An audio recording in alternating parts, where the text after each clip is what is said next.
If you remember video stores, you remember they had a new release section. A lot of the times it would be a new release wall, and on this wall is where they would display the latest movies that were out.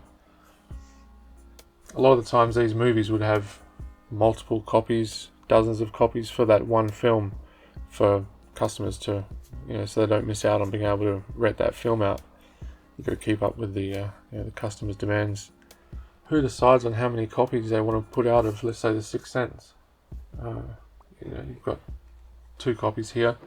If you wanted to rent that out, you would take the tape behind,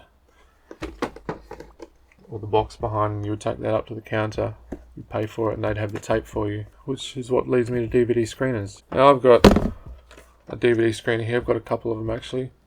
This is How to Make an American Quilt, and on the back as you can see, it's a promotional use only, not for sale or rental. I remember in one of the first video stores I worked in, it was a small video store, but they would have these promotional tapes that I was allowed to take home, and being 14, 15 at the time, it was like I was getting a VIP invite into the latest new release movies that were out before most of the audience had a chance to see them. So that was a really exciting thing about DVD and VHS screeners, and one of the important things actually for owning a video store is knowing how many tapes to put out onto the wall, because you could potentially lose that if your tapes don't sell. And if you know that people aren't renting out the tapes, you know that you're stuck with a whole bunch of tapes that you're going to have to on-sell later. After these are moved to the weekly section, these would either go into their library or they would on-sell them for half the price and try and get rid of them that way. Going back to the 90s, I do remember going to the video store and seeing their new release section, or some stores, and seeing certain films that they put out with 50, 60 copies.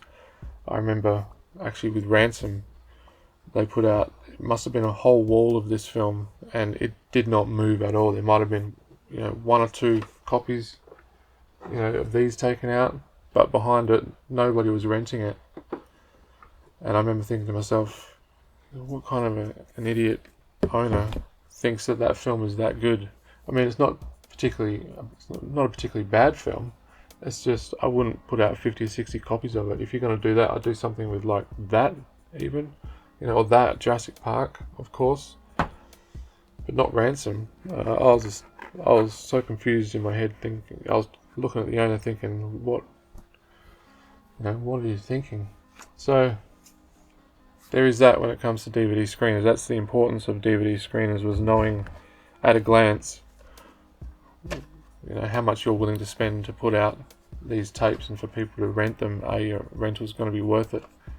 If not, you got to get in the game. You shouldn't be running a video store. But now the video stores are gone, we don't really need DVD screeners, but I like to have them in the store. They just remind me of those kind of ins and outs of the workings of the video store and how they operated. Well, leave a comment, let us know if you've got any DVD or VHS screeners of your own. I'd be interested to find out. Please subscribe to the channel, and thanks for watching.